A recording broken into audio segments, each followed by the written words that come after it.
Hi friends, welcome back to GreenMaha's channel. இன்னைக்கு நம்ம சேனல்ல கொள்ளு இட்லி பீர்க்கங்காய் சட்னி எப்படி செய்யறதுன்னு நான் சொல்ல போறேன். இந்த வீடியோ உங்களுக்கு ரொம்ப யூஸ்ஃபுல்லா இருக்கும். சோ ஸ்கிப் பண்ணாம பாருங்க. வீடியோக்குள்ள போறதுக்கு முன்னாடி நீங்க நம்ம சேனலை ஃபர்ஸ்ட் டைம் பாக்குறீங்கன்னா GreenMaha's சேனலை சப்ஸ்கிரைப் பண்ணி வச்சுக்கோங்க. கூடவே வர பெல் ஐகானை கிளிக் பண்ணிக்கோங்க. அப்பதான் நான் போடுற அடுத்தடுத்த வீடியோஸ் உங்களுக்கு நோட்டிபிகேஷனா வந்து சேரும். வாங்க வீடியோக்குள்ள போலாம். கொழுத்தவனுக்கு கொள்ளு, இளைச்சவனுக்கு எள்ளுன்ற பழமொழி எல்லாரும் கேள்விப்பட்டிருப்பீங்க. இந்த கொள்ளு வெயிட் லாஸுக்கு ரொம்ப சப்போர்ட் பண்ணும். வெயிட் லாஸ்க்கு மட்டும்தானே சப்போர்ட் பண்ணும் அப்படின்னு நினைச்சிடாதீங்க. இந்த கொள்ளுல நிறைய ஹெல்த் பெனிஃபிட்ஸ் இருக்கு.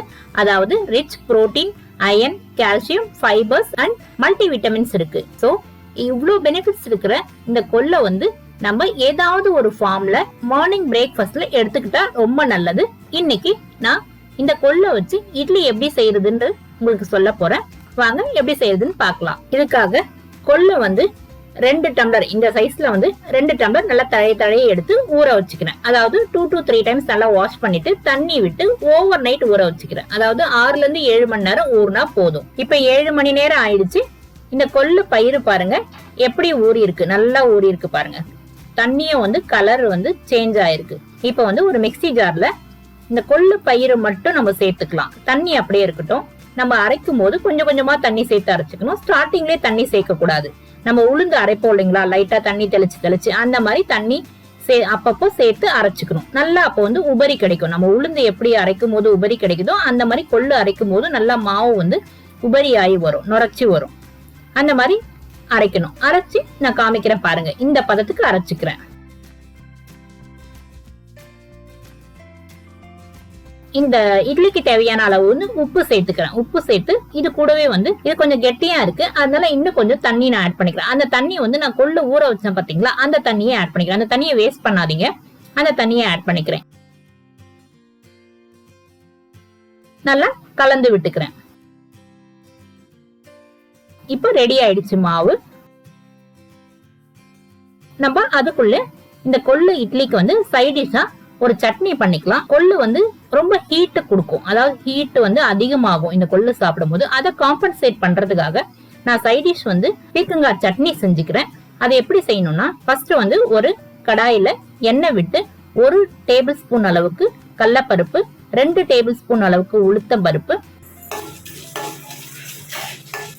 3 வரமிளகாய், உங்க காரம் எப்படியோ அதுக்கேற்ற மாதிரி நீங்க மிளகாய் சேர்த்துக்கோங்க. 2 பச்சை மிளகாய், அதாவது வரமிளகாயும் பச்சை மிளகாயும் சேர்த்து அரைக்கும் போது சட்னி நல்லா டேஸ்ட் வரும். அதுக்காக நான் இந்த மாதிரி சேர்த்துக்கிறேன்.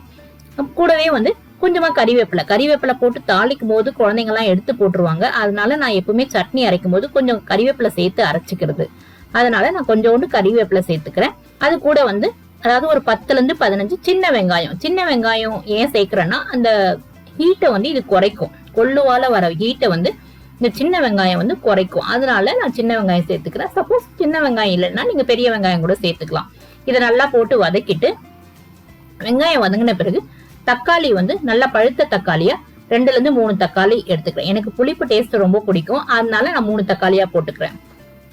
நல்லா போட்டு வதக்கிட்டு அதுக்கு அடுத்தபடியா நம்ம கட் பண்ணி வச்சிருக்கிற பீர்க்கங்காய், ஒரு பீர்க்கங்காய், நல்லா நீட்டு பீர்க்கங்காய் ஒண்ணு நான் கட் பண்ணி வச்சிருக்கேன். தோல் எல்லாம் சீவிட்டு அதை நான் சேர்த்து நல்லா வதக்கிக்கிறேன். இது நல்லா வதங்கட்டும், சுருள வதங்கட்டும்.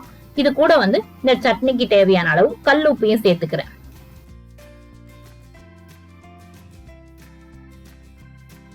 உப்பு சேர்த்து நல்லா வதக்கி விட்டுட்டு கொஞ்சமா தண்ணி ஆட் பண்ணி இது அப்படியே அந்த தண்ணி வத்துற வரைக்கும் ஸ்டவ்லயே இருக்கட்டும். காய் நல்லா இந்த தண்ணியிலேயே வேகட்டும்.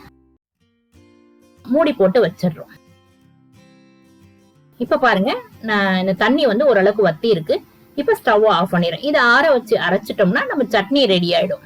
இந்த கொள்ளு இட்லிக்கு இந்த சட்னி ரொம்ப அல்டிமேட்டா இருக்கும். அதாவது நல்லா ஃபில்லிங் கிடைக்கும். அதே சமயத்துல பாடியும் ஹீட் ஆகாது. அதுக்காக இந்த சட்னியை நான் பண்ணியிருக்கேன்.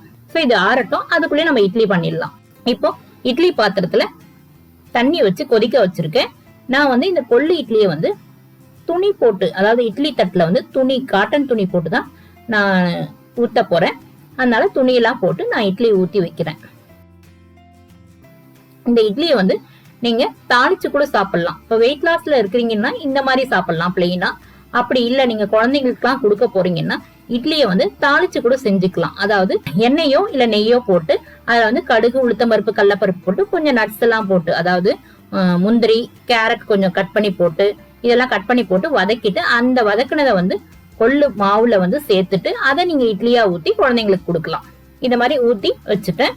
இது வந்து 10ல இருந்து 15 நிமிஷம் வேகணும். கொள்ளு கொஞ்சம் வேக லேட் ஆகும், அதனால 15 நிமிஷம், அதாவது ஒரு 7 நிமிஷம் வந்து ஹை ஃபிளேம்லயும் மீதி 8 நிமிஷம் வந்து ஸ்லோ ஃபிளேம்லயும் வச்சிருங்க. 15 நிமிஷம் ஆன பிறகு இட்லி நல்லா வெந்துட்டு இருக்கும். வேகும் போதே அந்த கொள்ளோட வாசனை வந்து நமக்கு நல்லா கிடைக்கும். இப்ப 15 நிமிஷம் ஆயிடுச்சு. இட்லி பாருங்க நல்லா வெந்திருக்கு, அப்படியே வெடிப்பு வந்திருக்கு பாருங்க. நான் இந்த ஃபோர்க் வச்சு டிப் பண்ணி பாக்குறேன், நல்லா ஒட்டாம வந்திருக்கு. சோ இட்லி வெந்துடுச்சு. ஆவி பறக்க பறக்க கொள்ளு இட்லி ரெடி ஆயிடுச்சு.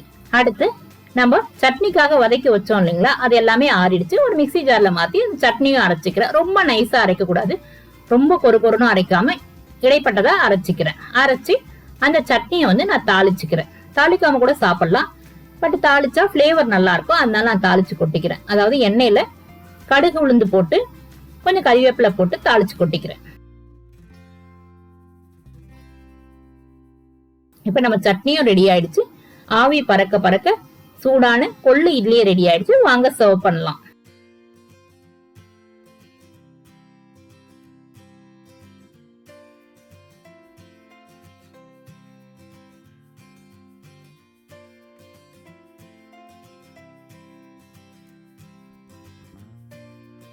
இப்ப பாருங்க இட்லி எவ்வளவு சாஃப்டா இருக்குன்னு.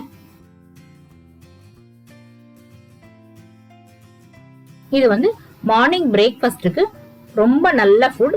செஞ்சு பாருங்க. இந்த வீடியோ உங்களுக்கு பிடிச்சிருந்தா லைக் பண்ணுங்க, ஷேர் பண்ணுங்க, கமெண்ட் பண்ணுங்க.